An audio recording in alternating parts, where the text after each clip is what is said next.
I never thought a single sentence could strip away 3 years of careful diplomacy and reveal the ugly truth that had been festering beneath polished smiles and surface-level pleasantries. My name is Maya Chen, and 6 months ago, I stood in a marble-floored foyer wearing a designer dress that cost more than most people's monthly salary, only to be handed a serving tray and told to make yourself useful with the appetizers, dear, by my own mother-in-law. What she didn't know was that the security team pulling into the circular driveway wasn't there for the party. They were there for me. Before we jump back in, tell us where you're tuning in from, and if this story touches you, make sure you're subscribed, because tomorrow I've saved something extra special for you. The irony wasn't lost on me that Patricia Rodriguez had spent the better part of 3 years treating me like an outsider in my own marriage, and on the night of her 40th wedding anniversary, she finally said what she'd been thinking all along. The Westlake Hills estate where David grew up sprawled across 5 manicured acres, complete with the infinity pool that seemed to spill directly into the Austin skyline and gardens that required a full-time groundskeeping team. Every surface gleamed with the kind of wealth that whispered rather than shouted, old money that had been carefully preserved and strategically invested across generations. I had arrived early that evening, not out of eagerness to celebrate my in-laws, but because David had insisted we needed to help with last-minute preparations. As the founder and CEO of CyberShield Solutions, one of the fastest-growing cybersecurity firms in Texas, my schedule was typically packed with client meetings, strategic planning sessions, and the endless demands of running a company that protected some of the most high-profile individuals and corporations in the country. Yet here I was, adjusting my schedule to accommodate a family that had never quite figured out how to include me in their carefully constructed social ecosystem. David and I had met 4 years ago at a tech innovation conference in downtown Austin. I was presenting on emerging cybersecurity threats in the financial sector, and he was there representing his marketing firm's corporate clients. Unlike many of the men I encountered in professional settings, David seemed genuinely interested in my expertise, rather than intimidated by it. He asked thoughtful questions about encryption protocols and data protection strategies, demonstrating an understanding that went beyond surface-level networking conversation. Our courtship unfolded against the backdrop of Austin's thriving tech scene, dinners at innovative restaurants in the East Austin Cultural District, weekend trips to explore the Hill Country, long conversations about our respective career ambitions, and life goals. David worked for a boutique marketing firm that specialized in luxury brands and high-end real estate, building campaigns that sold lifestyles rather than just products. His approach to marketing was sophisticated and strategic, qualities I appreciated as someone who valued precision and careful planning in my own professional endeavors. What I didn't fully grasp during those early months was how dramatically different our family backgrounds truly were. David spoke casually about his upbringing, mentioning family trips to Europe and his parents' involvement in various Austin cultural institutions, but he presented these details as normal rather than exceptional. I assumed we were both successful, professionals from middle-class families who had worked hard to build comfortable lives. The first time David brought me to the Rodriguez family estate, I realized my assumptions had been significantly off target. The house itself was a masterpiece of contemporary architecture, all clean lines and floor-to-ceiling windows that showcased carefully curated art collections and furniture that belonged in design magazines. Patricia greeted us at the front door, wearing what I later learned was a custom Chanel suit, her silver hair styled in a way that suggested regular appointments with Austin's most exclusive salon. Robert Rodriguez was equally polished, his handshake firm and his smile practiced in the way of someone who had spent decades in rooms where first impressions carried substantial weight. He had built his wealth through strategic real estate investments and development projects that had helped shape Austin's transformation from quirky college town to major metropolitan area. The family's influence extended into local politics, cultural organizations, and social circles that operated with unspoken rules about membership and acceptance. That first dinner was a masterclass in subtle exclusion. The conversation flowed easily among David, his parents, and his younger sister Sophie, touching on shared memories, family friends, and social events that formed a complex web of connections I couldn't navigate.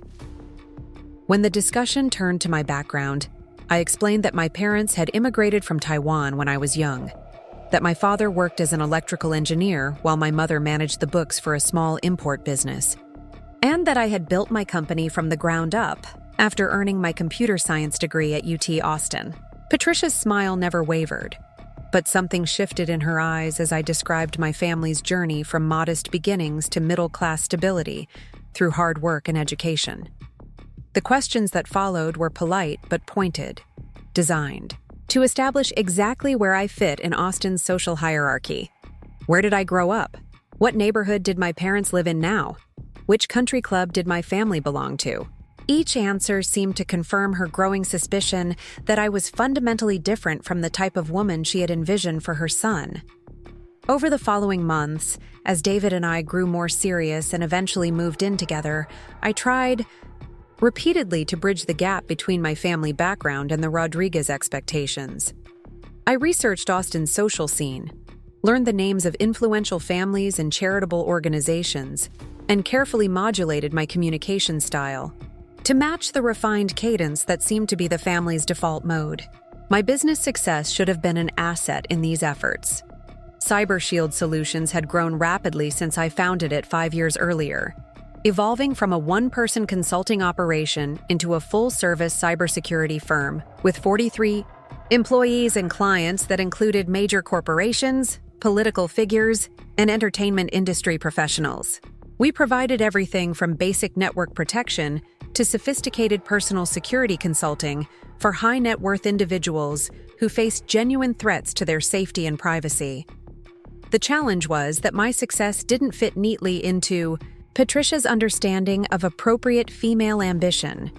She could appreciate women who ran tasteful boutiques or organized charitable events, but a woman who built technology companies and employed teams of cybersecurity specialists seemed to fall outside her framework for acceptable daughter-in-law material. During family gatherings, she would steer conversations away from my work and toward safer topics like travel destinations or restaurant recommendations. David, to his credit, tried to serve as a bridge between his family and me, but his efforts often felt more like diplomatic damage control than genuine advocacy.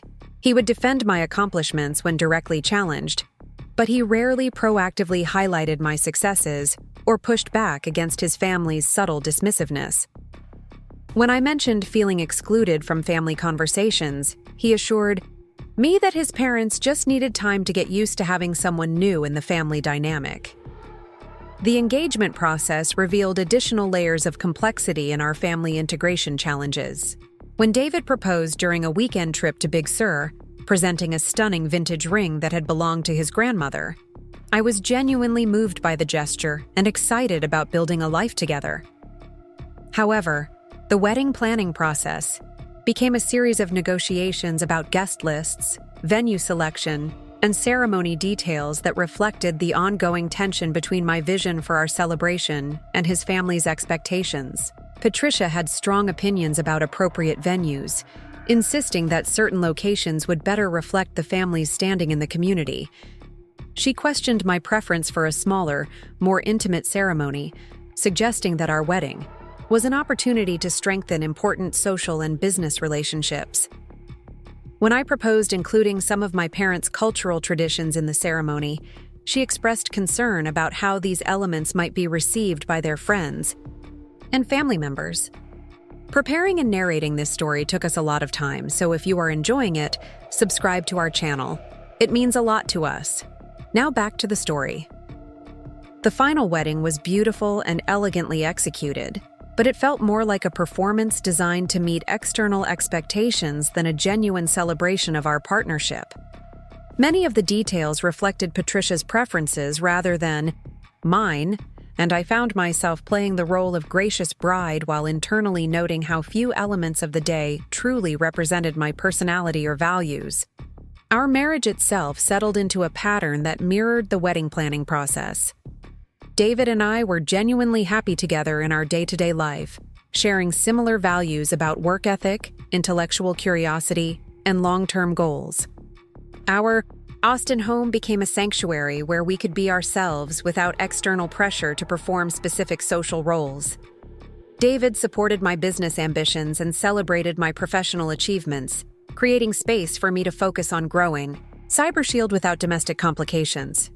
However, family gatherings continued to be exercises in careful navigation. Patricia's approach to inclusion remained conditional, warming toward me when I demonstrated appropriate deference to family traditions, while cooling noticeably when I expressed independent opinions or made decisions that didn't align with her expectations. Robert was more consistently pleasant, but maintained a polite distance that suggested he viewed me as David's choice, rather than a daughter he had personally embraced. The most challenging aspect of these family dynamics was their subtlety. There were no dramatic confrontations or explicit declarations of disapproval, just a steady accumulation of small moments that reinforced my status as an outsider who was tolerated rather than embraced. Patricia would plan family trips without consulting my schedule, assuming that David would attend alone, or that I would adjust my business commitments to accommodate their timeline. She would reference shared family memories during conversations, without providing context that would allow me to participate meaningfully. During holiday celebrations, I often found myself assigned tasks that were helpful but peripheral, setting tables or organizing coats while the core family members handled what Patricia considered the important preparations. When business associates or family friends attended these gatherings, I was introduced as David's wife, rather than as a successful entrepreneur in my own right, with my professional accomplishments either omitted entirely or mentioned only if directly relevant to the conversation. David noticed these patterns but interpreted them as minor social friction that would resolve naturally over time. When I raised concerns about feeling marginalized during family events, he suggested that I was perhaps being overly sensitive to dynamics that weren't intended to be exclusionary. His perspective was understandable, given that he had never experienced being the outsider in a family setting, but his inability to fully grasp the cumulative impact of these small exclusions created an additional layer of isolation. As CyberShield continued to grow and gain recognition within Austin's business community, I hoped that my professional success would eventually earn me greater respect within the Rodriguez family circle. My company had been featured in several business publications. I had been invited to speak at industry conferences, and our client roster included some of the most prominent names in Texas politics and business. We had even provided cybersecurity consulting for several organizations, where Robert served on boards, creating what I assumed would be natural opportunities for him to appreciate my expertise. Instead, these professional achievements seemed to create additional tension. Patricia began making subtle comments about women who prioritized career success over family responsibilities, questioning whether my work schedule left adequate time for nurturing my marriage and supporting David's own career advancement. When business publications featured articles about my company, she would mention them briefly before quickly shifting conversation to other topics, treating my professional recognition as mildly embarrassing rather than something to celebrate. The situation reached a new level of complexity when CyberShield began providing security services for increasingly high-profile clients. Our work expanded beyond traditional cybersecurity into comprehensive threat assessment and protection for individuals who faced genuine personal security risks. This evolution meant that I regularly coordinated with law enforcement agencies, private security firms, and government officials on matters that required the highest levels of discretion and professionalism. The nature of this work meant that I couldn't always discuss the details of my professional activities, even with David. Client confidentiality requirements meant that my schedule sometimes included meetings I couldn't fully explain, travel for purposes I couldn't specify, and communication with security professionals whose involvement in my business David didn't entirely understand. While he trusted me completely and never questioned my professional judgment, The secretive aspects of my work created additional distance between my career and the family's understanding of what I actually did for a living. This professional evolution coincided with David's parents planning their 40th wedding anniversary celebration, an elaborate affair that Patricia had been organizing for months. The event was designed to showcase 4 decades of marriage while strengthening the family's social connections within Austin's established community. Patricia approached the planning with the same meticulous attention to detail she applied to all family gatherings, coordinating with caterers, florists, and event planners to create an evening that would reflect the family's sophisticated taste and social standing. As the anniversary date approached, I found myself increasingly anxious about the evening ahead. Recent family interactions had been particularly strained, with Patricia making more frequent comments about my work schedule and questioning whether my business responsibilities were preventing me from being fully present in my marriage. David had assured me that the anniversary party would be an opportunity for a fresh start, a chance for his family to see me in a more relaxed social setting where professional pressures wouldn't dominate the conversation.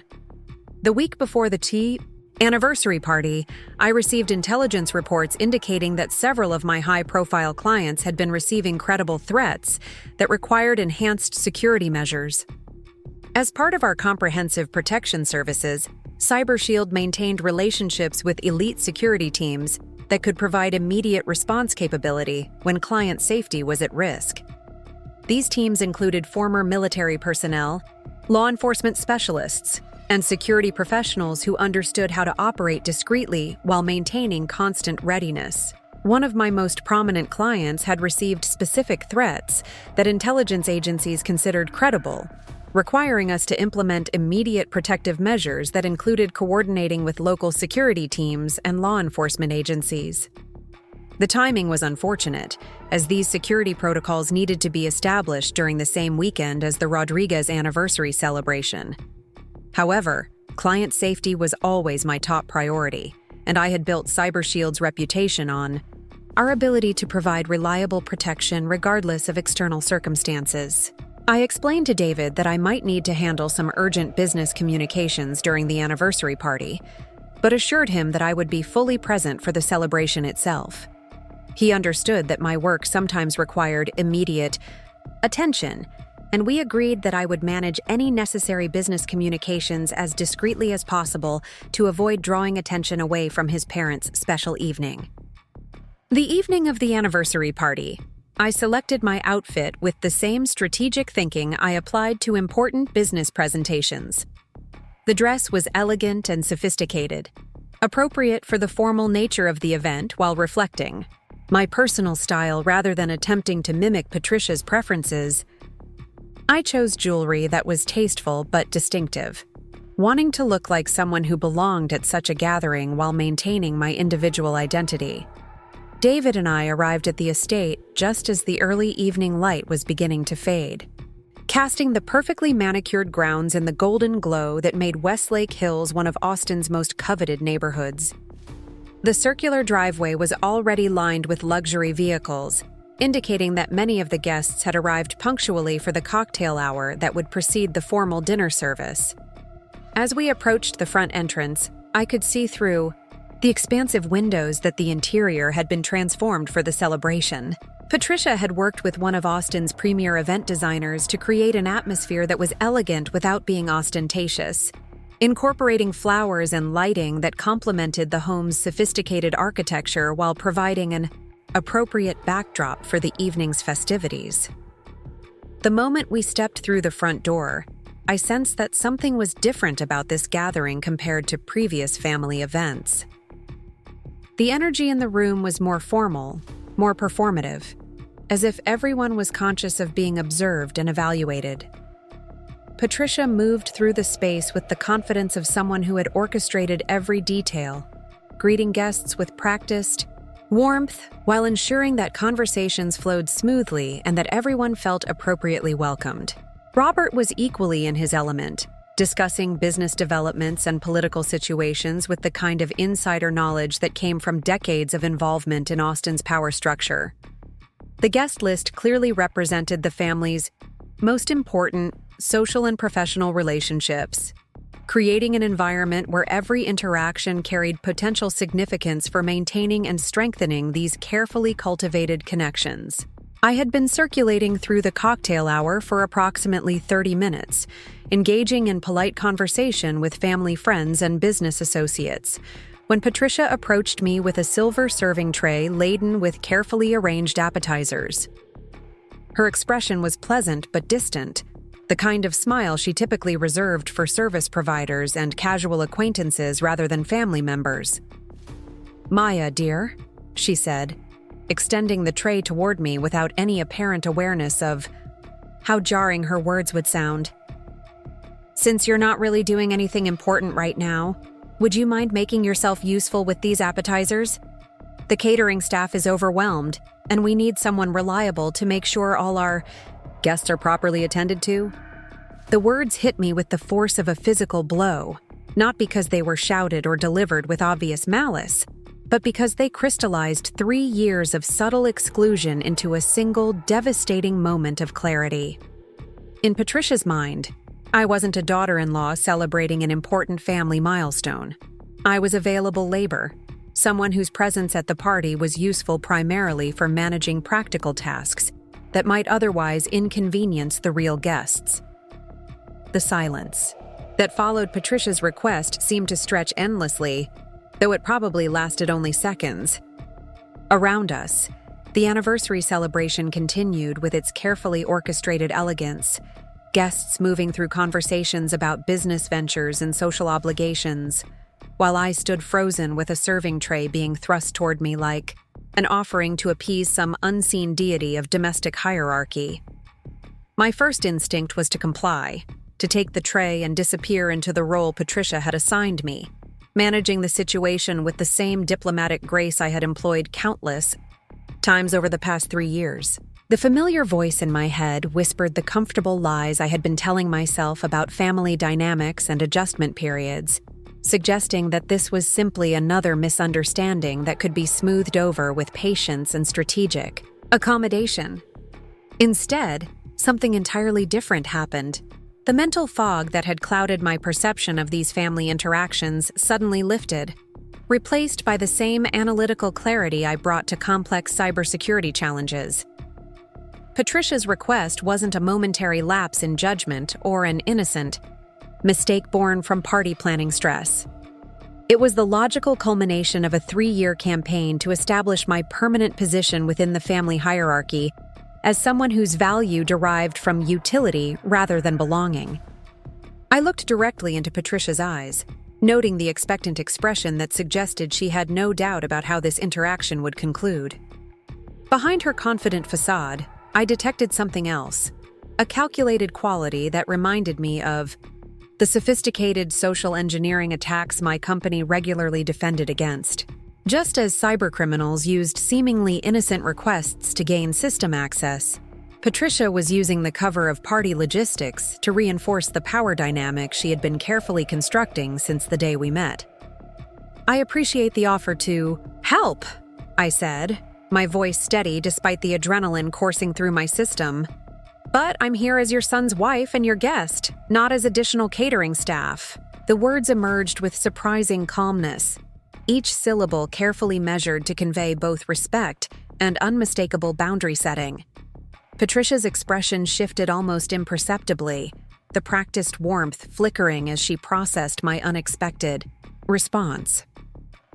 Around us, I became aware that our conversation had attracted the attention of nearby guests, their polite party chatter continuing while their peripheral awareness focused on the developing tension between the hostess and the daughter-in-law, who had apparently forgotten her place. "Of course, dear." Patricia recovered quickly, her voice maintaining its surface pleasantness while her eyes communicated a different message entirely. "I simply thought you might want to contribute to making the evening special for everyone. Family gatherings are about working together after all." The emphasis on family carried just enough weight to suggest that my membership in that category remained provisional and subject to performance evaluations. Robert materialized beside his wife with the timing of someone who had been monitoring the situation from across the room. His approach was casual, but purposeful, the kind of strategic positioning that suggested years of practice in managing potentially volatile social situations. "Maya, wonderful to see you," he said, extending his hand in a gesture that was both greeting and intervention. "Patricia's been working so hard on tonight's arrangements. We're just grateful everyone could be here to celebrate with us." The redirect was skillfully executed, acknowledging the tension while providing an opportunity for all parties to retreat to safer conversational territory. In the past, I would have accepted this diplomatic off-ramp gratefully, treating Robert's intervention as evidence of family concern for my comfort, rather than damage control designed to prevent further disruption to their carefully planned evening. This time, however, I recognized the maneuver for what it was: another layer of the sophisticated control system that governed family interactions. Robert wasn't protecting me from an awkward situation. He was protecting the party from the potential embarrassment of a daughter-in-law who might not conform to expected behavioral parameters. "The celebration is beautiful," I replied, matching his cordial tone while maintaining the boundary I had established. "Patricia has clearly put tremendous thought into every detail. I'm looking forward to enjoying the evening as a guest, rather than worrying about logistics that I'm sure your professional catering team can handle expertly." The subtle emphasis on professional catering team was intentional, a reminder that tonight's service requirements were being handled by paid staff rather than family members conscripted into temporary labor roles. Robert's smile remained fixed, but I caught the brief glance he exchanged with Patricia, a wordless communication that suggested this interaction was not unfolding according to their expectations. David appeared at my side with the impeccable timing of someone who had been summoned by invisible family distress signals. His presence was both welcome and complicated, representing potential support while also introducing additional pressure to manage the situation in ways that wouldn't disrupt family harmony. "How's everyone doing over here?" he asked, his tone carefully calibrated to suggest casual interest rather than concern about developing conflicts. "We were just discussing how beautiful everything looks," I said, providing him with a neutral summary that didn't require him to choose sides in an interaction he hadn't fully witnessed. "Your parents have created such an elegant atmosphere for the celebration." Patricia seized the opportunity to redirect the conversation towards safer territory. "David, you should introduce Maya to the Hendersons. They were just asking about her work." The suggestion carried multiple layers of meaning, acknowledging my professional identity while simultaneously moving me away from the immediate family group and toward guests who could be expected to engage in polite but limited conversation. As David guided me toward the couple Patricia had indicated, I felt the familiar tug of accommodation, the well-practiced instinct to smooth over family friction by accepting whatever role would minimize conflict.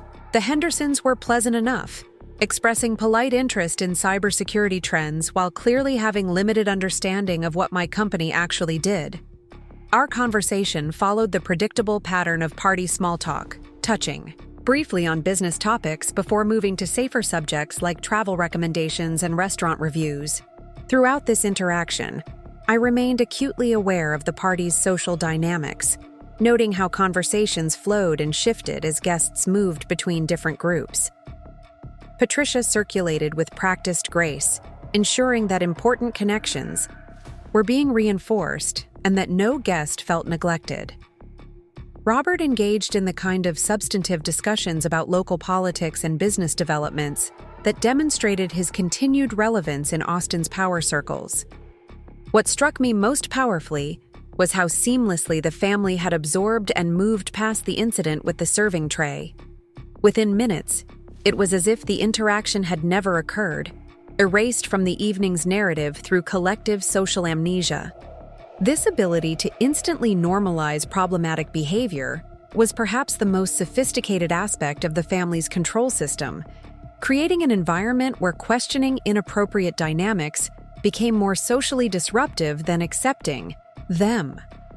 As the cocktail hour transitioned into the formal dinner service, guests began moving toward the dining room where Patricia had arranged seating that reflected careful consideration of social hierarchies and strategic relationship building. I found myself placed between a local real estate developer and the wife of a prominent Austin attorney, a positioning that suggested my primary value lay in serving as pleasant dinner conversation for individuals whose business or social connections might benefit the family.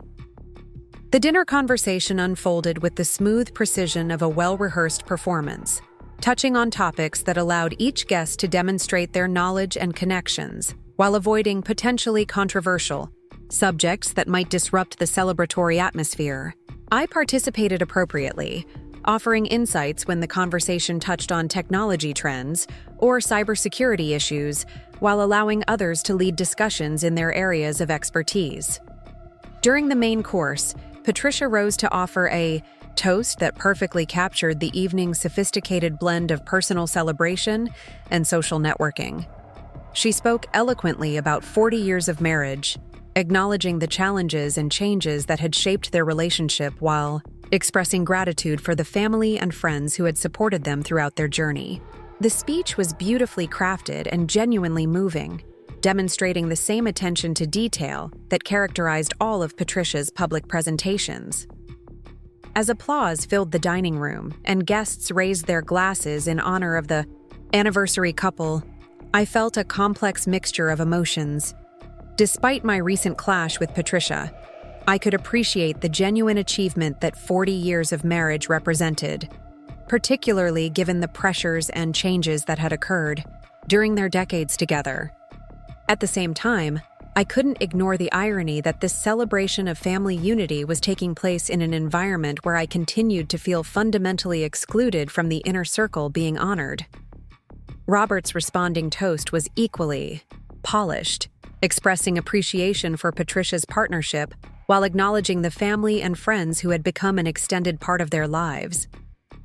When he raised his glass, to family, both born and chosen, I wondered whether the phrase was intended to include me, or whether it represented another subtle reminder that my position remained provisional and subject to ongoing evaluation. The evening's program continued with a series of brief speeches from longtime friends and family members, each offering personal anecdotes and expressions of appreciation for the couple being celebrated.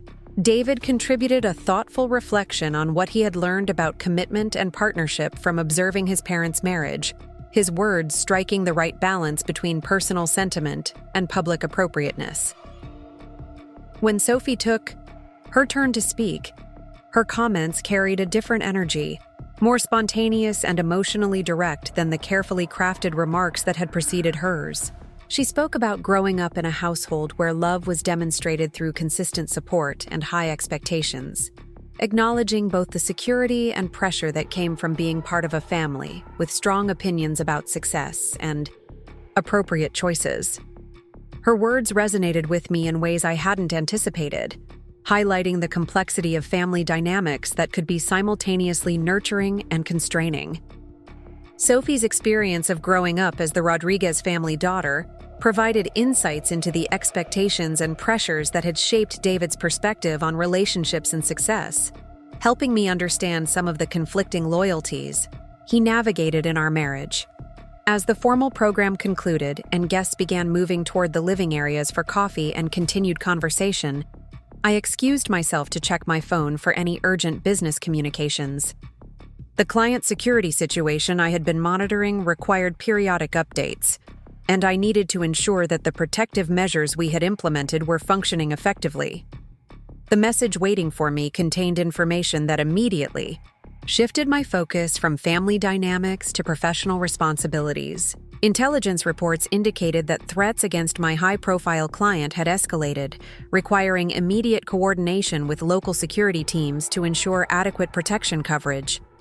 The timing was problematic, given that I was in the middle of a family celebration, but client safety always took precedence over personal convenience. I stepped onto the quiet terrace adjacent to the living room, seeking privacy for the phone calls necessary to coordinate the enhanced security response. The view from the terrace overlooked the carefully landscaped grounds, the Austin skyline twinkling in the distance like a reminder of the professional world that existed beyond tonight's family obligations. as I waited for my security coordinator to answer, I reflected on the strange parallel between my current situation and the work I did protecting high-profile individuals from various forms of threat and manipulation. James Thompson, my head of security operations, answered on the second ring with the crisp professionalism that had made him invaluable in managing complex protection scenarios. His background included 15 years with the Secret Service, followed by specialized training in corporate security and threat assessment, qualifications that had proven essential as CyberShield expanded into comprehensive protection services for clients facing sophisticated risks.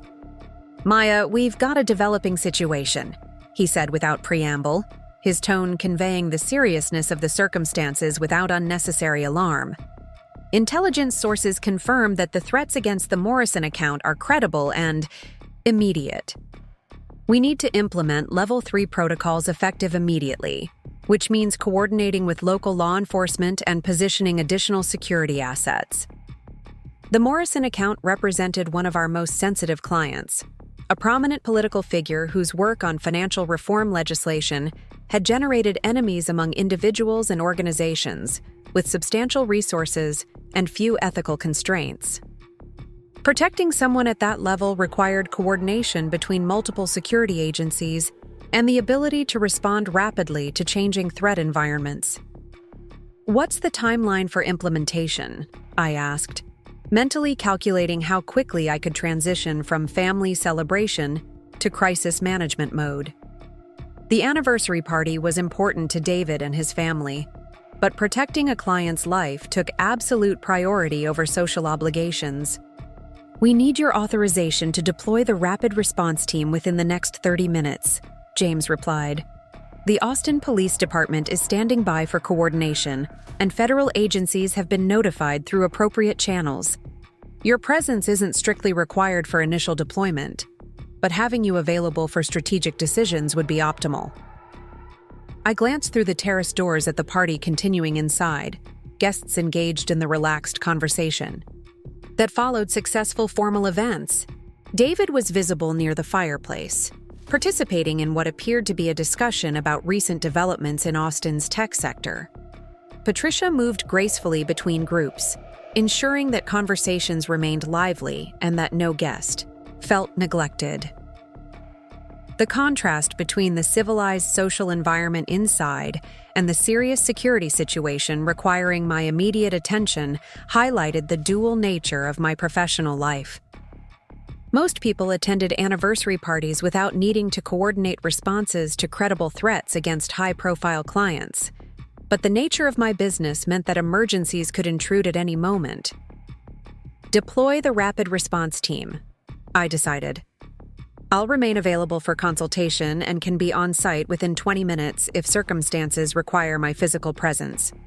Send me continuous updates as the situation develops." As I ended the call, I realized that David had stepped onto the terrace, his expression concerned as he approached. "Everything okay? You looked pretty intense during that conversation." I faced the familiar challenge of explaining professional responsibilities that involved confidential information and potentially dangerous situations. David knew that my work sometimes required emergency responses, but the specific details of client protection couldn't be shared even with my husband. "Client security situation," I explained, offering as much transparency as confidentiality agreements allowed. "Nothing that puts me personally at risk, but it requires coordination with law enforcement and security teams. I may need to step away briefly if the situation escalates." David nodded, accepting the explanation with the understanding that had developed over our years together. He had learned that my work involved responsibilities that couldn't always be discussed in detail, and he trusted my judgment about when professional obligations required immediate attention. "Should I let my parents know you might need to leave early?" he asked, his concern focused on managing family expectations rather than questioning my professional priorities. Before I could respond, the sound of vehicles approaching the circular driveway drew our attention. Through the terrace railing, I could see a convoy of black SUVs pulling up to the main entrance, their arrival creating a marked contrast to the luxury sedans and sports cars that had been delivering anniversary guests throughout the evening. The vehicles were unmarked, but carried the subtle indicators that identified them as professional security transport: reinforced construction, tinted windows, and the kind of purposeful efficiency that suggested their occupants were prepared for situations requiring immediate and decisive action. As the convoy came to a stop, I realized that the developing security situation had reached a level that required my direct involvement. "Maya," David said, his voice carrying a note of uncertainty as he watched uniformed figures emerging from the vehicles. "What exactly is happening here?" The security team moved with the kind of coordinated precision that immediately drew attention from everyone within sight of the main entrance. James Thompson emerged from the lead vehicle, his imposing frame and alert demeanor instantly recognizable to me even at a distance. Behind him, 3 additional team members took positions that suggested they were conducting a preliminary security assessment of the property and surrounding area. Inside the house, the change in atmosphere was immediate and unmistakable. Conversations faltered as guests noticed the unusual activity outside, their attention shifting from anniversary celebration to the unexpected arrival of what was clearly a professional security operation. Through the terrace doors, I could see Patricia's carefully orchestrated evening beginning to unravel as her guests exchanged concerned glances and whispered questions about the developing situation. "Maya, seriously, what's going on?" David? Pressed, his voice carrying the edge that appeared whenever he felt excluded from information that might affect him directly. "Those aren't regular police cars, and that definitely isn't a social call." Before I could formulate a response that balanced honesty with professional discretion, James appeared at the terrace entrance, his presence commanding immediate attention despite his efforts to remain unobtrusive. At 6 feet 4 inches with the bearing of someone accustomed to high-stakes situations, he had a way of altering room dynamics simply by entering a space. "Ms. Chen," he said, approaching with the respectful formality he maintained in professional settings. "We need to brief you on the Morrison situation immediately. The threat assessment has been upgraded, and federal coordination is now required." The use of my professional name, rather than the casual familiarity we employed in private conversations, signaled that this was a serious operational matter requiring immediate attention. James had worked with me long enough to understand the importance of maintaining appropriate boundaries between my personal and professional lives, but the gravity of the current situation overrode normal protocols. David's expression shifted from concern to confusion as he processed the interaction unfolding before him. In 3 years of marriage, he had rarely witnessed my professional responsibilities intruding so dramatically into our personal time. While he knew that CyberShield provided security services, the reality of coordinating federal law enforcement responses was far removed from his understanding of what my daily work actually involved. "Federal coordination?" David repeated, his voice carrying disbelief. "Maya, what kind of client requires federal coordination?" The question hung in the air as more guests became aware of the unusual activity surrounding the anniversary celebration. Through the terrace doors, I could see Robert moving toward the main entrance with the determined stride of someone intent on regaining control of his family's event. Patricia remained in the living room, her hostess training keeping her focused on guest management, even as the evening's carefully planned atmosphere dissolved into uncertainty and speculation. James waited for my response with the patience of someone who understood that personal relationships required delicate navigation even during professional crises. His presence on the terrace had effectively transformed a family celebration into an active security operation, creating complications that extended far beyond the immediate client protection requirements. The kind that sometimes requires immediate response regardless of timing, I said to David, offering an explanation that acknowledged his concerns without compromising confidential information. "I need to handle this situation. but it shouldn't take long to coordinate the necessary measures. Robert's voice carried clearly from the main entrance as he addressed James and the security team with the authoritative tone he employed when dealing with service providers or business subordinates. "Gentlemen, I believe there's been some kind of mistake. This is a private family celebration, and we haven't requested any security services." The assumption underlying Robert's statement was both predictable and problematic. Like most people, he interpreted the arrival of professional security personnel as either a mistake or an unwelcome intrusion, rather than considering that someone within the gathering might have legitimate reasons for requiring such services. His immediate move to assert control reflected the same instincts that governed his approach to family dynamics and business relationships. James responded with the diplomatic professionalism that made him particularly effective in situations involving high-profile clients and complex social environments. "Sir, we're here on behalf of CyberShield Solutions to consult with Ms. Chen regarding an urgent client matter. We apologize for any disruption to your event." The mention of my company name created a ripple effect throughout the gathering as guests began connecting the security team's presence to my professional activities. Until this moment, most family friends and associates had viewed my work in abstract terms, understanding that I ran a technology company without grasping the specific nature of the services we provided or the level of responsibility involved in protecting high-profile clients. Patricia appeared beside her husband with the swift grace of someone determined to maintain social control despite rapidly changing circumstances. Her expression remained composed, but I could detect the underlying tension of a hostess watching her carefully planned event transform into something entirely unexpected and potentially embarrassing. "Ms. Chen?" Patricia repeated, her tone carrying surprise that seemed genuine.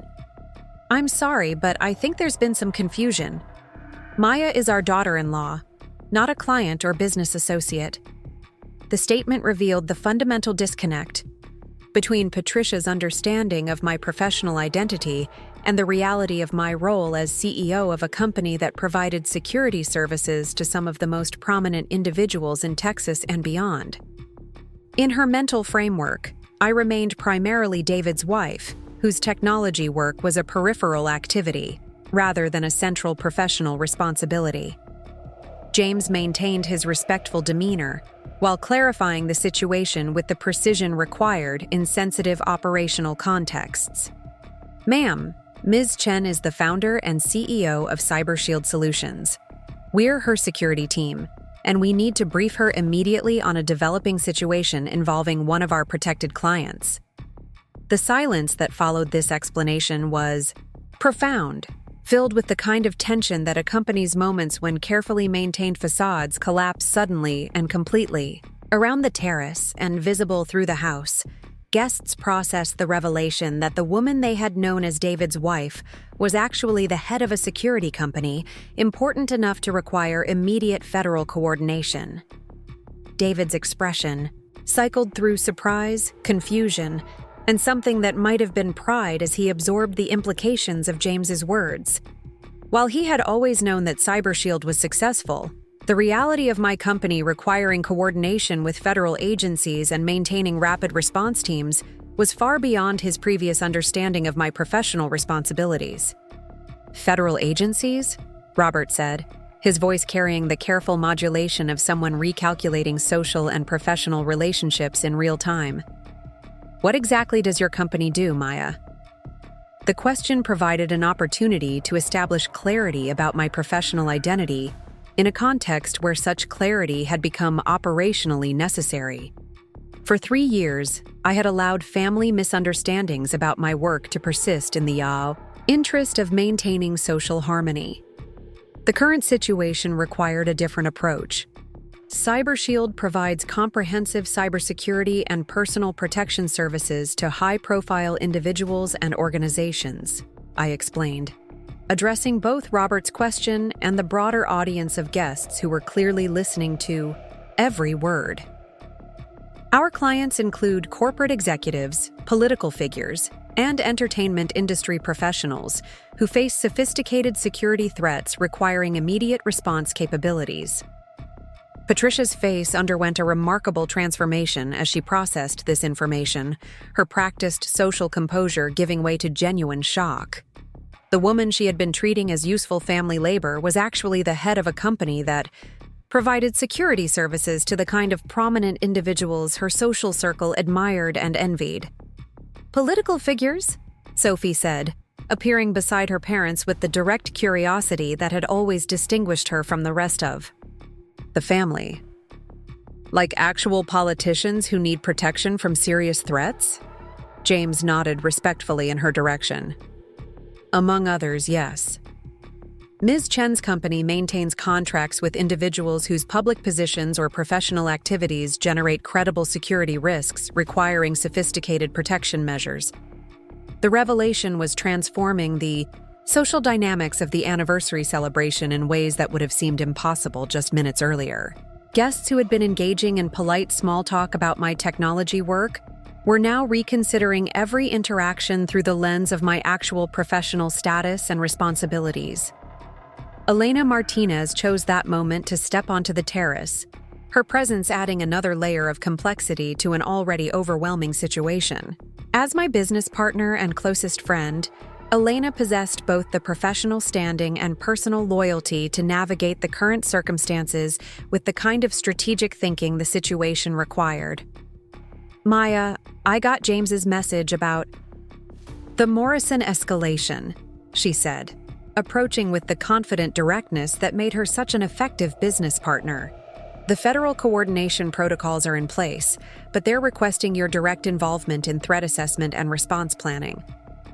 Elena's arrival provided additional confirmation of the seriousness of the situation, while also demonstrating the level of professional support that surrounded my work.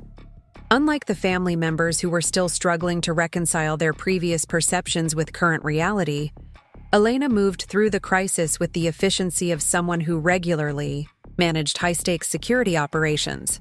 "Elena Martinez," I said, providing introductions that had become necessary given the convergence of my professional and personal worlds. "My business partner and CyberShield's director of operations. Elena, this is my husband David and his family." The introductions were surreal, a formal recognition of relationships that should have been established years earlier under normal social circumstances. Elena extended appropriate greetings while maintaining the focused professionalism required by the developing security situation. "Pleased to meet everyone," Elena said, her tone conveying genuine respect while clearly indicating that social niceties would need to be abbreviated. "Maya, we need your decision on resource allocation within the next 10 minutes. The situation has evolved beyond standard protocols."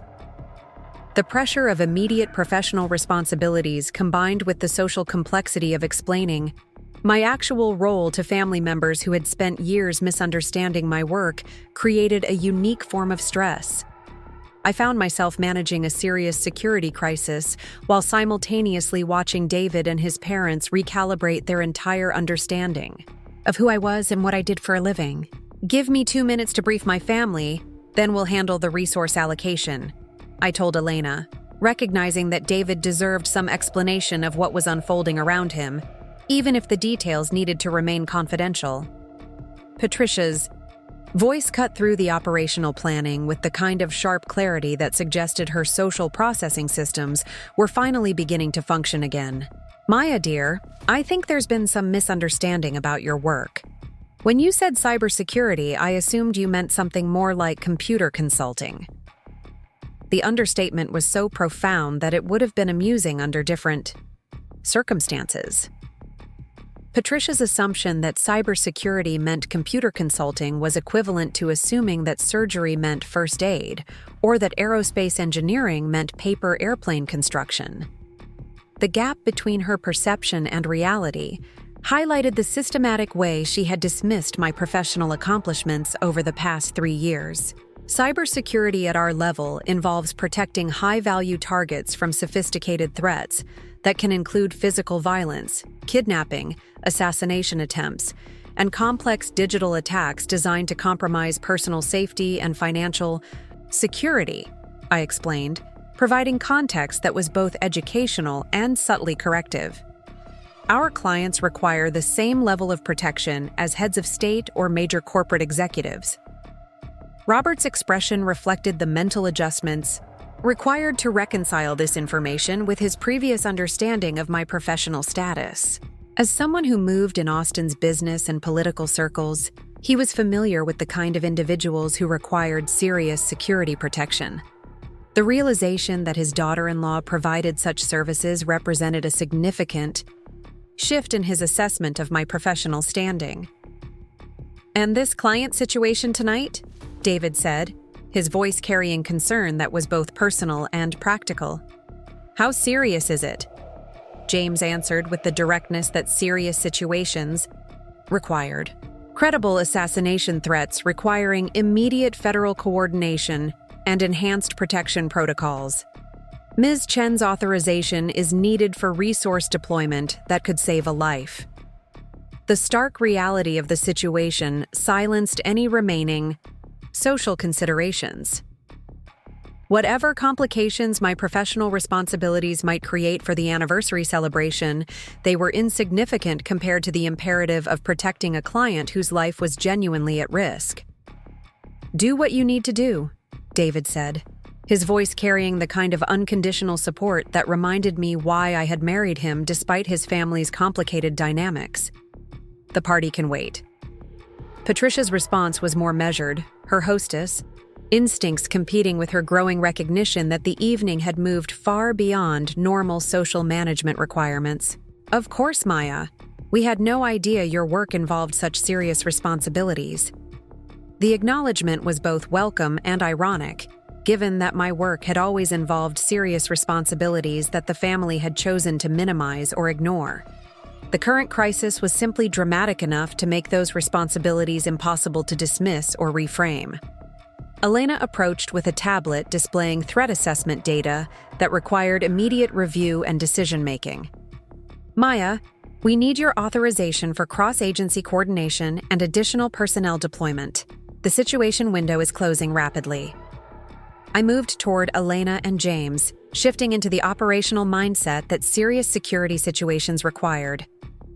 Behind me, I could hear David explaining the situation to his parents in terms that conveyed both the gravity of the circumstances and his support for my professional responsibilities.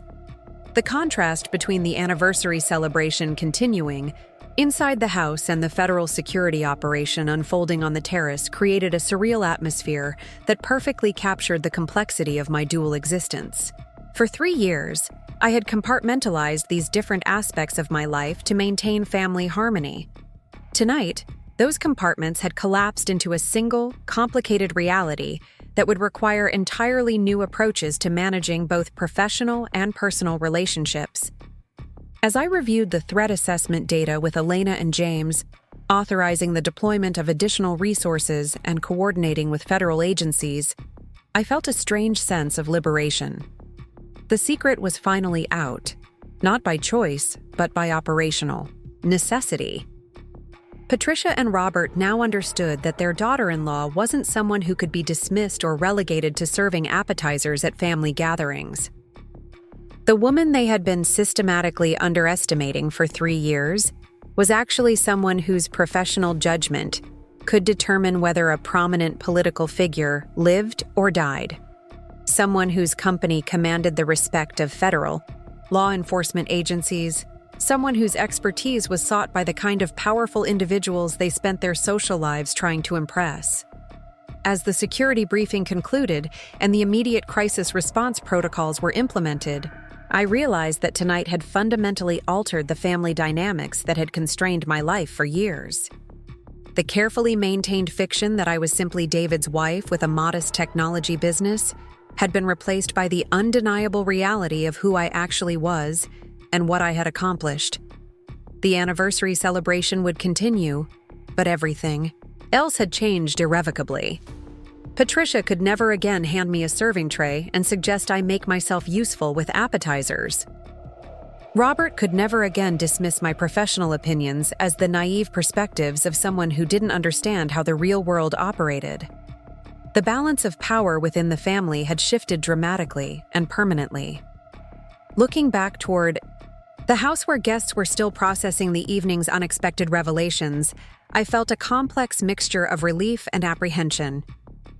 The truth was finally visible, but the consequences of that visibility would reshape every relationship and interaction going forward. There would be no returning to the comfortable fiction that had governed our family dynamics for the past 3 years. The security operation had exposed not just my professional identity, but the systematic way that identity had been minimized and dismissed by people who claimed to care about my well-being. Tonight had proven that respect based on accurate information was entirely different from tolerance based on convenient misunderstanding. The security briefing concluded with the kind of efficient precision that characterized all of CyberShield's operations, leaving me with 15 minutes to manage the social aftermath of what had essentially become an involuntary professional revelation. As Elena and James coordinated with federal agencies through encrypted communication channels, I found myself facing a family that was struggling to process the complete reversal of their understanding of my identity and capabilities. David approached. First, his expression mixing admiration with something that might have been embarrassment. "Maya, I had no idea the scope of what you actually do was this extensive. When you mentioned working with high-profile clients, I thought you meant corporate executives dealing with data breaches, not political figures requiring federal protection." His admission highlighted one of the fundamental challenges that had shaped our marriage without either of us fully recognizing it. David had been content to understand my work in general terms that didn't challenge his assumptions about appropriate female professional roles or threaten his position as the primary breadwinner in our relationship.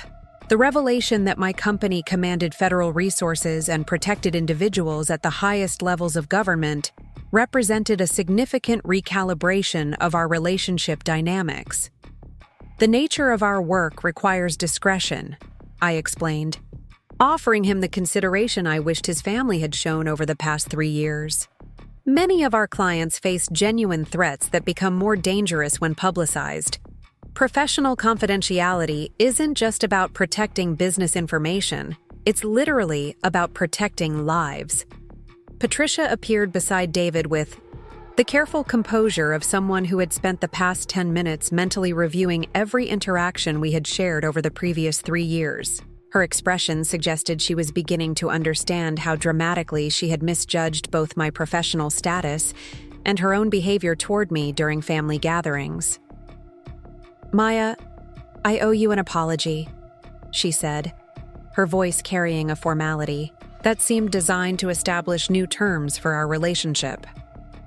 "I clearly didn't understand the level of responsibility you carry or the importance of your work. If I had known you were protecting people whose lives are at risk, I would never have suggested you help with party logistics." The apology was diplomatically constructed, acknowledging error without accepting full responsibility for the systematic pattern of dismissal that had characterized her treatment of me since our first meeting. Patricia was skilled at managing social situations where her initial assessments proved incorrect, transforming potential embarrassment into opportunities to demonstrate gracious adjustment to new information.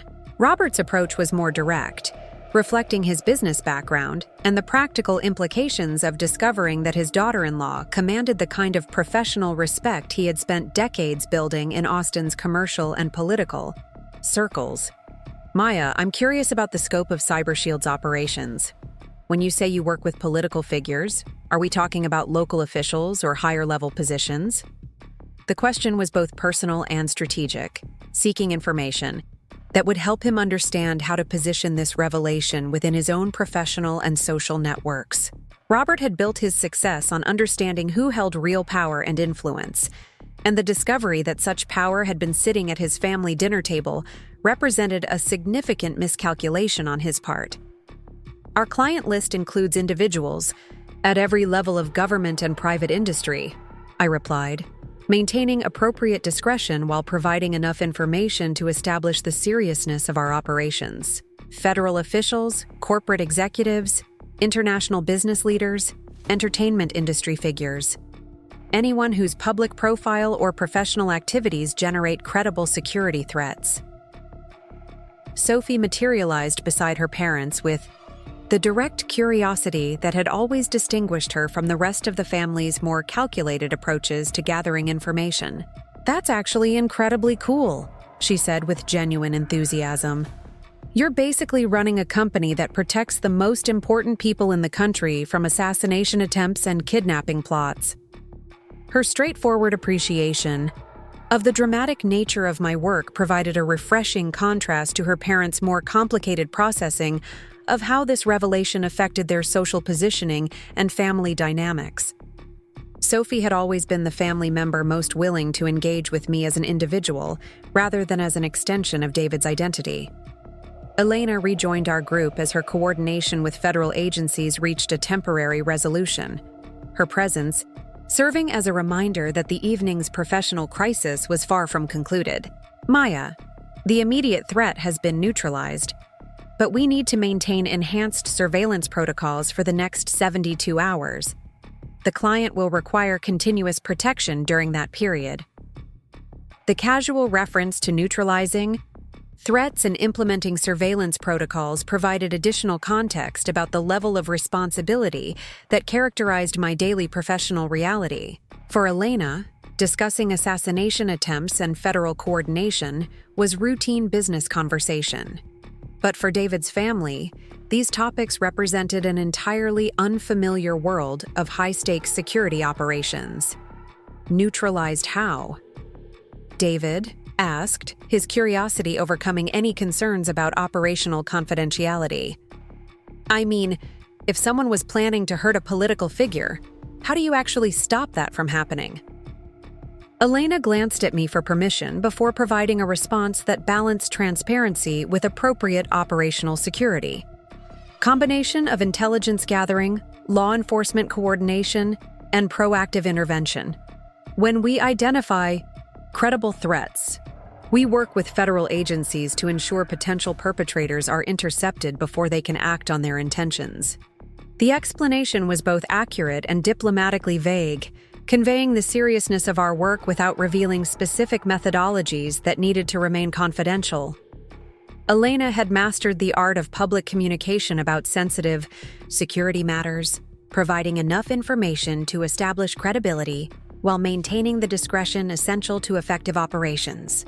Patricia's expression reflected the mental calculations required to reconcile her previous dismissal of my professional capabilities with the growing evidence that I occupied a position of genuine importance and responsibility.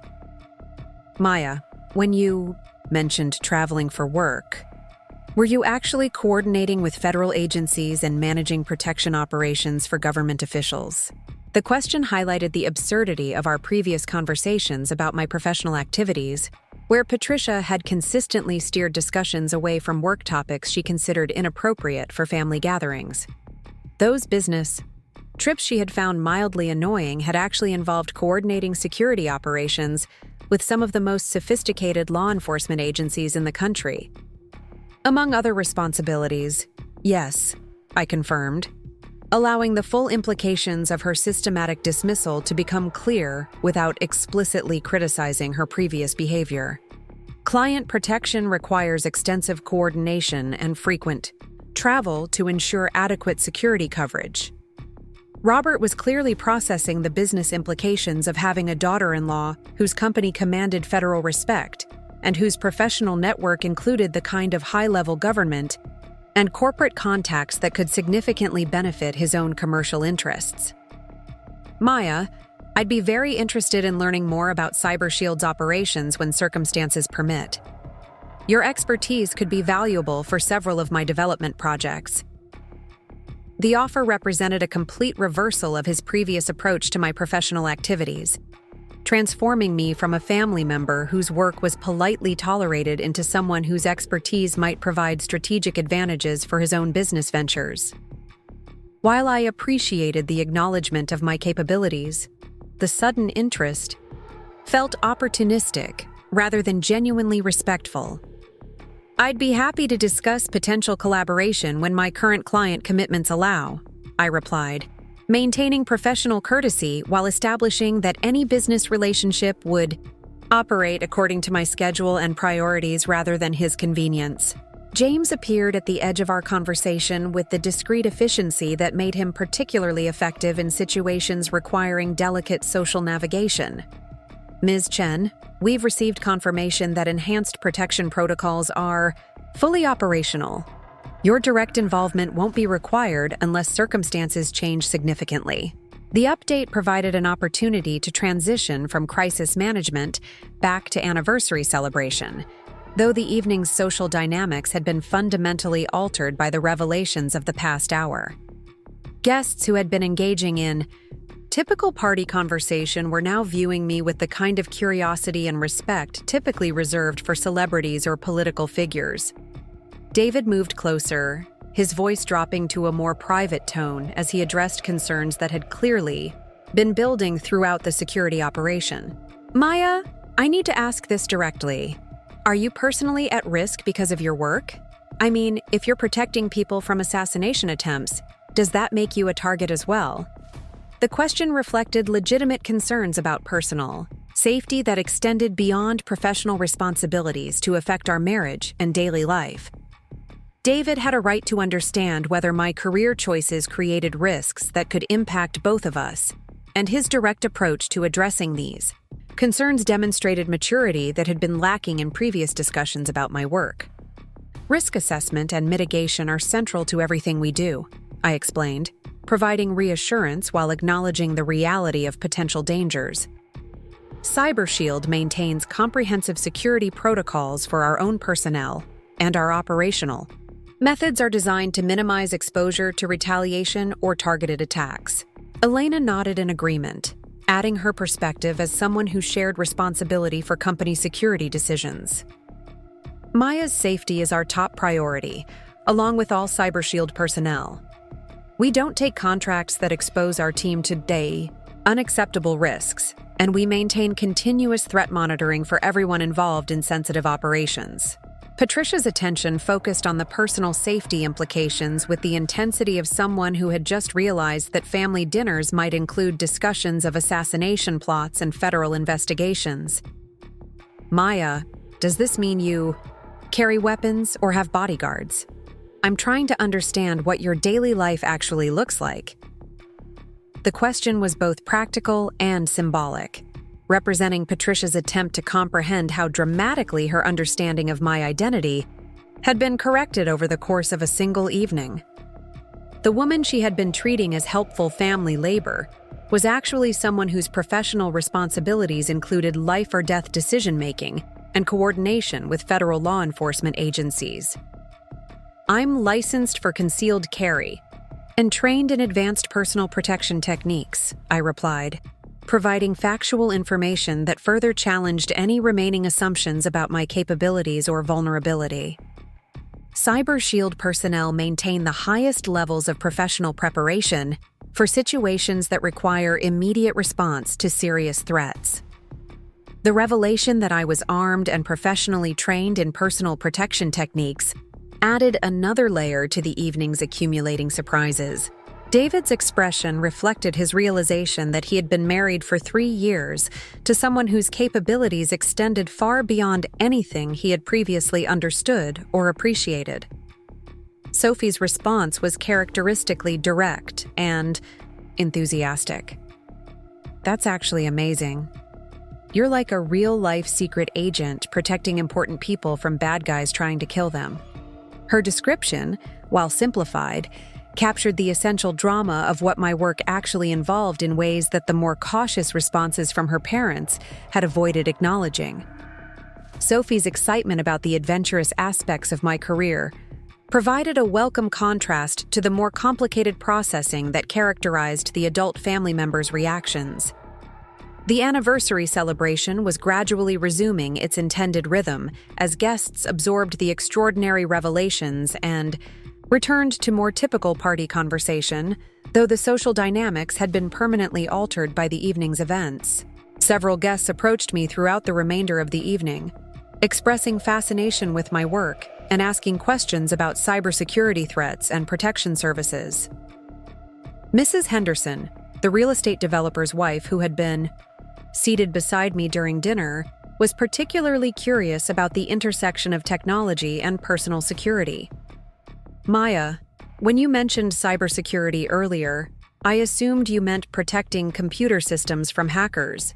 I had no idea you were actually protecting people from physical threats. Her comment reflected the common misunderstanding about the scope of modern security operations, where digital and physical threats often intersected in complex ways that required comprehensive protection strategies. The pattern had been mutually constructed, with my diplomatic discretion enabling his selective attention to avoid challenging conversations. Over the following days, David made conscious efforts to understand CyberShield's operations and my role in protecting high-profile clients from sophisticated threats. He asked detailed questions about threat assessment methodologies, client selection criteria, and the coordination required between private security firms and federal agencies. His genuine interest represented a significant shift from previous assumptions that my work was peripheral to our shared life priorities. The change in David's approach created space for authentic discussions about my professional responsibilities that had been absent throughout our marriage. I found myself describing the intellectual challenges involved in developing comprehensive protection strategies, the satisfaction of successfully neutralizing serious threats, and the ongoing stress of managing operations where mistakes could result in genuine harm to vulnerable individuals. When you're coordinating protection for someone receiving assassination threats, David asked during one of these conversations, how do you manage the pressure of knowing that your decisions could literally determine whether they live or die? His question demonstrated the kind of understanding that had been missing from our relationship, recognition that my work involved genuine responsibility for protecting human life rather than abstract problem-solving in comfortable office environments. The opportunity to discuss these realities with my husband created a level of intimacy that had been constrained by previous communication patterns. Patricia's approach to managing the revelation of my professional status reflected her sophisticated understanding of social relationship repair combined with genuine embarrassment about her previous behavior. 3 days after the anniversary celebration, she called to request a private lunch where she could address our relationship without the complications of family group dynamics. We met at Uchi, one of Austin's most respected restaurants, neutral, territory that provided an appropriately serious setting for what Patricia clearly intended as a significant conversation. She arrived precisely on time, impeccably dressed as always, but carrying herself with less of the confident authority that typically characterized her social interactions. Maya, I've been thinking constantly about Saturday evening, she began, without preliminary social conversation, her directness indicating the importance she placed on this discussion. I owe you a much more comprehensive apology than I was able to offer during the party. My behavior toward you over the past 3 years has been inappropriate and disrespectful. Her acknowledgement was more complete than I had anticipated, accepting responsibility for patterns of behavior rather than isolated incidents. Patricia had clearly spent time analyzing our relationship history and recognizing how consistently she had minimized my professional accomplishments and excluded me from meaningful family conversations. I made assumptions about your work based on limited information and my own biases about appropriate roles for women in our family, she continued, her voice carrying genuine regret. When you mentioned cybersecurity, I dismissed it as computer consulting because that framework was more comfortable for me than acknowledging that my daughter-in-law might be more professionally accomplished than I had given her credit for. The explanation revealed the underlying dynamics that had shaped her approach to our relationship from the beginning. Patricia had constructed a narrative about my professional identity that maintained her own position within family hierarchies, while avoiding recognition that might challenge established patterns of authority and influence. I particularly regret suggesting you help with serving appetizers, she added, her embarrassment visible despite her efforts to maintain composure. The woman who protects political figures from assassination attempts should never have been handed a serving tray and treated like temporary help at a family celebration. The specific reference to the serving tray incident demonstrated that Patricia understood the symbolic significance of that moment. recognizing it as the culmination of years of subtle dismissal rather than an isolated social error. Her willingness to address the incident directly suggested genuine commitment to relationship repair rather than superficial damage control.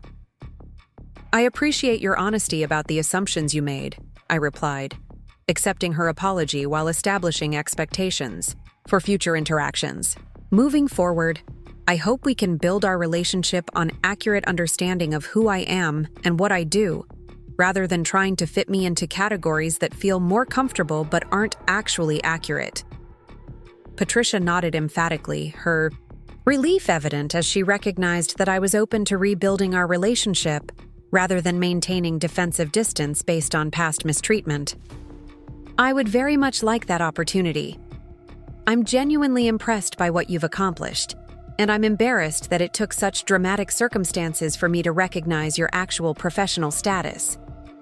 The lunch continued for 2 hours, covering topics ranging from my educational background and career development to the specific challenges involved in building a successful security consulting firm in a male-dominated industry.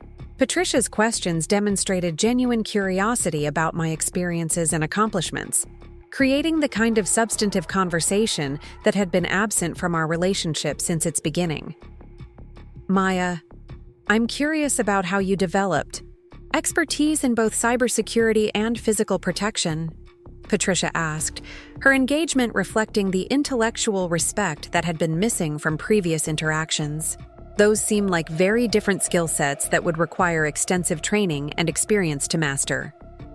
Her question provided an opportunity to discuss the educational and professional journey that had led to CyberShield's current capabilities, including graduate studies in computer science, specialized training in threat assessment and crisis management, and years of building relationships with law enforcement and intelligence agencies.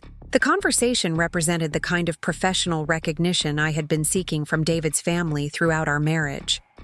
As our lunch concluded, Patricia made a request that surprised me with its directness and potential implications for future family dynamics. "Maya, I'd like to host a small dinner party where I can properly introduce you to our friends as the accomplished professional you actually are. Too many people in our social circle have the same misconceptions about your work that I had, and I'd like to correct those misunderstandings." The offer represented a significant gesture toward public relationship repair, acknowledging that Patricia's previous approach to presenting me within their social network had been inadequate and potentially damaging to my professional reputation. Her willingness to actively correct misunderstandings demonstrated commitment to rebuilding our relationship through concrete actions rather than just private apologies. Robert's response to the anniversary revelations was characteristically direct and business-focused, reflecting his practical approach to managing relationships that could provide mutual benefit. He called my office 2 days after the party, requesting a meeting to discuss potential collaboration between CyberShield and his development projects. "Maya, several of my current projects involve high-profile investors and political figures who might benefit from the kind of comprehensive security services your company provides," he explained during our meeting at his downtown office. "I'd like to explore how we might work together to ensure adequate protection for individuals whose involvement in my developments could generate security risks." His proposal was professionally sound and potentially lucrative, representing the kind of business relationship that could provide significant revenue for CyberShield while advancing Robert's own commercial interests. However, I remained cautious about mixing family relationships with business arrangements, particularly given the recent history of professional misunderstanding and personal tension. "I'd be interested in reviewing specific security requirements and determining whether CyberShield's capabilities align with your client's protection needs," I replied, maintaining professional standards while acknowledging the potential for mutually beneficial collaboration. Any business relationship would need to operate according to standard commercial terms and professional protocols. Robert nodded approvingly, clearly appreciating my insistence on maintaining appropriate boundaries between family relationships and business arrangements. "Of course. I wouldn't expect family considerations to influence your professional decision-making or compromise your company's standards. Our conversation continued for an hour, covering CyberShield's service offerings, client selection criteria, and the operational requirements for protecting high-profile individuals in complex commercial environments. Robert's questions demonstrated sophisticated understanding of security challenges and genuine respect for the expertise required to address those challenges effectively. The potential business relationship represented an unexpected positive outcome from the anniversary evening's dramatic revelations, transforming what had been a source of family tension into an opportunity for professional collaboration that could benefit both our organizations while strengthening personal relationships based on mutual respect rather than social accommodation. Elena's perspective on the family situation provided valuable external insight into dynamics that had been difficult for me to evaluate objectively while experiencing them directly. As my business partner and closest friend, she had observed my relationship with David's family from a professional distance that allowed her to recognize patterns I had been too close to see clearly.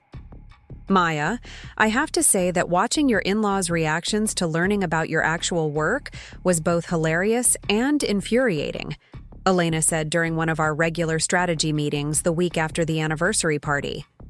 The complete shock on Patricia's face when she realized the woman she'd been treating like hired help was actually protecting federal officials from assassination attempts was priceless.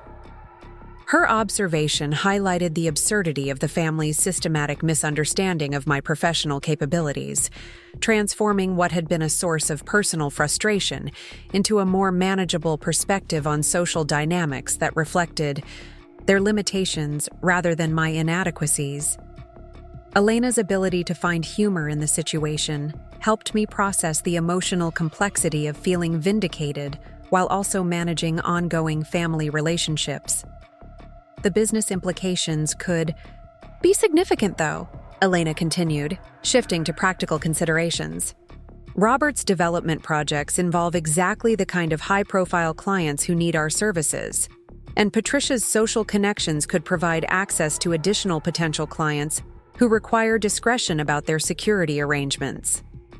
Her analysis reminded me that the anniversary revelations had created opportunities that extended beyond immediate family relationship repair to include potential business development that could significantly expand CyberShield's client base and revenue streams. The dramatic exposure of my professional identity had positioned the company for growth in directions that hadn't been previously accessible. Sophie's response to learning about my work was refreshingly straightforward and enthusiastic, providing a welcome contrast to the more complicated processing that characterized her parents' reactions. She called the morning after the anniversary party, barely containing her excitement about having a sister-in-law whose career involved protecting important people from genuine threats. Maya, I have to ask this directly because I'm dying to know, Sophie said without preamble, her curiosity overcoming any concerns about professional confidentiality. Have you actually prevented assassination attempts? Like, have there been situations where someone would have been killed, if not for your company's protection?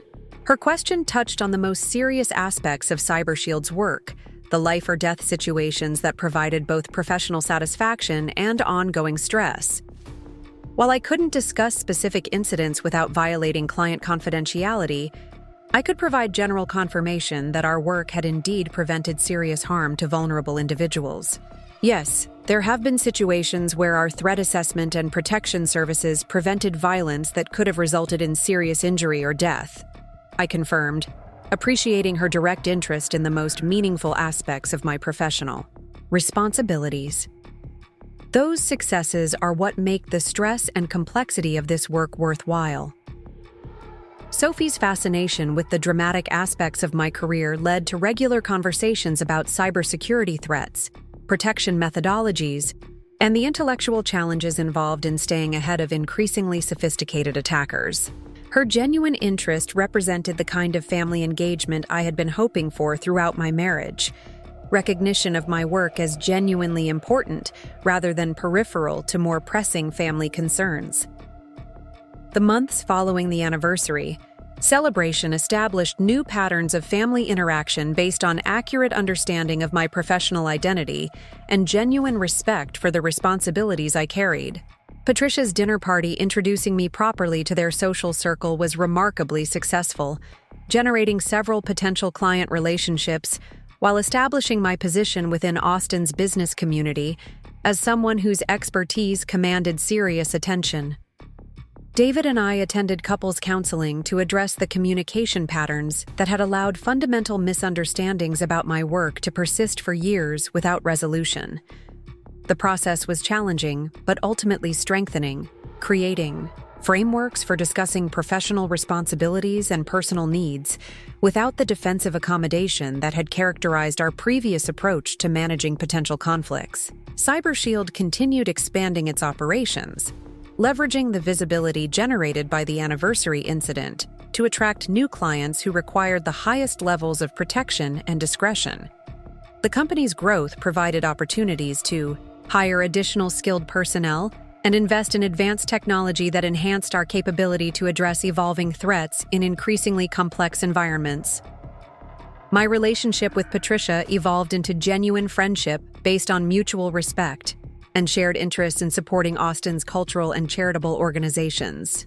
Her initial embarrassment about misjudging my professional status transformed into pride in having a daughter-in-law whose accomplishments reflected positively on the entire family's judgment and connections. Robert and I developed a successful business relationship that provided CyberShield with access to high-profile clients while ensuring appropriate security coverage for his development projects.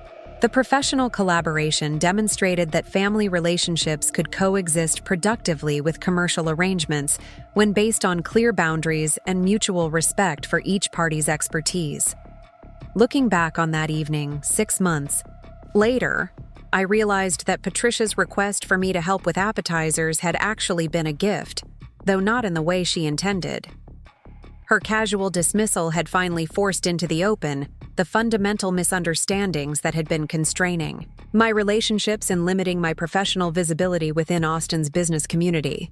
The serving tray she thrust toward me had become a symbol of transformation rather than humiliation, marking the moment when careful diplomacy gave way to authentic self-representation and strategic accommodation was replaced by clear boundary setting. The woman who had been systematically underestimated for 3 years had been revealed as someone whose professional judgment could determine whether prominent individuals lived or died.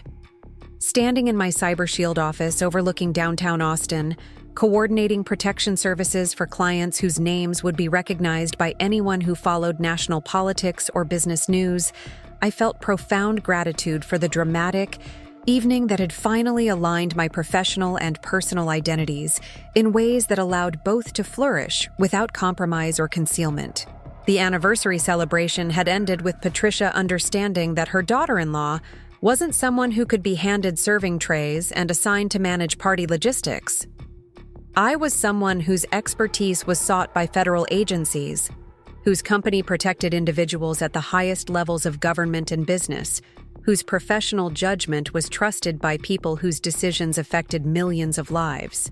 The balance of power within the Rodriguez family had shifted permanently, but more importantly, the foundation for genuine respect and authentic relationships had been established through dramatic revelation rather than gradual accommodation.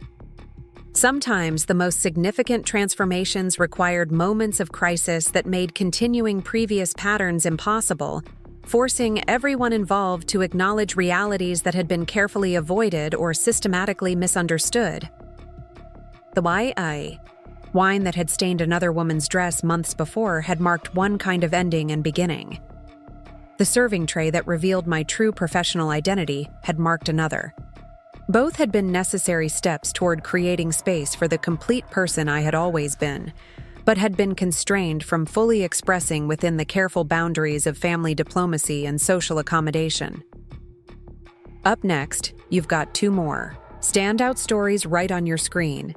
If this one hit the mark, you won't want to pass these up. Just click and check them out. CyberShield's success derived from our ability to address both technological vulnerabilities and personal safety risks through integrated approaches that most security firms couldn't provide. Contemporary threats often involve both digital and physical components, I explained, appreciating her genuine interest in understanding our methodology. Protecting high-profile individuals requires expertise in cybersecurity, threat assessment, intelligence gathering, and physical protection. Most situations involve multiple vectors that need to be addressed simultaneously. As the evening progressed, I found myself engaged in conversations about my work that would have been impossible just hours earlier, when family and friends viewed my professional activities as peripheral to my primary identity as David's wife.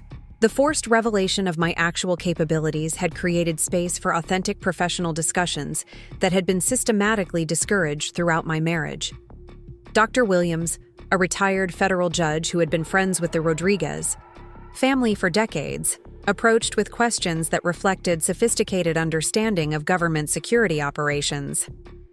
Maya, I'm curious about how private security firms like yours coordinate with federal agencies. There must be complex jurisdictional and procedural considerations. His question provided an opportunity to discuss the professional relationships that had taken years to develop and maintain, connections that required constant attention to legal boundaries and operational protocols. Coordination requires understanding federal agency priorities while maintaining our independent operational capabilities, I replied. We work within established frameworks that protect both client interests and law enforcement objectives. The conversation continued for 20 minutes, covering topics ranging from threat assessment methodologies to the legal complexities of private security operations. Dr. Williams's engagement was both professionally stimulating and personally validating, representing the kind of substantive discussion about my expertise that had been absent from family gatherings throughout my marriage. Patricia observed these interactions with expressions that suggested she was reassessing not just my professional status, but her entire approach to family relationship management. The woman she had been systematically excluding from meaningful conversations was actually someone whose expertise commanded respect from federal judges and business leaders within their social circle. As the anniversary celebration began winding down and guests prepared to leave, Patricia approached with the careful demeanor of someone who recognized that significant relationship repair would be required going forward. Maya, I hope you'll forgive me for not understanding the importance of your work. I clearly made assumptions that were both incorrect and unfair. Her apology was more comprehensive than her earlier statement, acknowledging not just misunderstanding but unfair treatment based on those misunderstandings. While I appreciated the recognition of error, I remained aware that changing established patterns of behavior would require sustained effort rather than single moments of acknowledgement. I appreciate that, Patricia, I replied, maintaining appropriate courtesy while establishing expectations for future interactions. I hope we can build better communication going forward based on accurate understanding rather than assumptions. David appeared beside us as the final guests departed, his expression reflecting the complex processing that had characterized his evening since the security team's arrival. Maya, I owe you an apology too. I should have been more curious about your work and more supportive when my family didn't seem to understand what you do. His acknowledgement was both welcome and overdue, representing recognition that his passive approach to family dynamics had contributed to the systematic minimization of my professional identity. While I appreciated his willingness to accept responsibility, changing our relationship dynamics would require ongoing effort rather than retrospective apologies. As Elena and James concluded their operational coordination and prepared to depart, I realized that the evening had fundamentally altered every relationship within the Rodriguez family circle. The carefully maintained fiction that I was simply David's wife with a modest technology business had been replaced by undeniable evidence of my actual professional status and capabilities. Standing in the now quiet foyer where Patricia had handed me a serving tray just hours earlier, I felt a profound sense of liberation mixed with uncertainty about how these revelations would reshape our family dynamics going forward. The balance of power had shifted dramatically and permanently, but the long-term implications of that shift remain to be determined. The weeks following the anniversary celebration unfolded with a surreal quality that reminded me of the complex aftermath that followed major security operations. Just as neutralizing a threat created new operational realities that required careful management, the revelation of my professional identity had fundamentally altered family dynamics in ways that demanded ongoing attention and strategic navigation. David and I spent the drive home from his parents' estate in relative silence, both processing the evening's events and their implications for our marriage. The comfortable assumptions that had governed our relationship for 3 years had been exposed as incomplete at best, potentially damaging at worst. When we finally spoke, sitting in our living room with Austin's skyline glittering beyond the floor-to-ceiling windows, the conversation carried weight that hadn't been present in our discussions for months. "Maya, I need to be honest about something," David began, his voice carrying the careful tone he typically reserved for difficult professional conversations. "Tonight made me realize how little I actually knew about what you do every day. When you said cybersecurity, I pictured you sitting at computers fixing network problems, not coordinating with federal agencies to protect politicians from assassination attempts."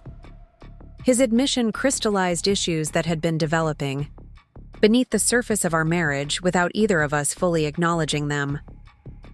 David had been content to understand my work in terms that didn't challenge his assumptions about appropriate relationship dynamics or threaten his position as the primary income earner in our household. The revelation that my company commanded federal resources and protected individuals at the highest levels of government represented a fundamental recalibration of our partnership. "I tried to share more details about my work," I replied, maintaining honesty while avoiding blame that wouldn't serve our relationship going forward. But conversations about client protection and threat assessment didn't seem to fit comfortably into our social interactions or family gatherings. It became easier to discuss general business topics rather than operational specifics. David nodded, accepting responsibility for his lack of curiosity about aspects of my professional life that didn't align with his existing framework for understanding successful careers. "I think I was intimidated by how sophisticated your work sounded, so I focused on the parts I could understand and ignored the rest. That wasn't fair to you or supportive of what you've built." The acknowledgement represented genuine growth in his perspective, though it also highlighted how systematically I had been managing relationship dynamics to accommodate his comfort, rather than insisting on full recognition of my professional accomplishments.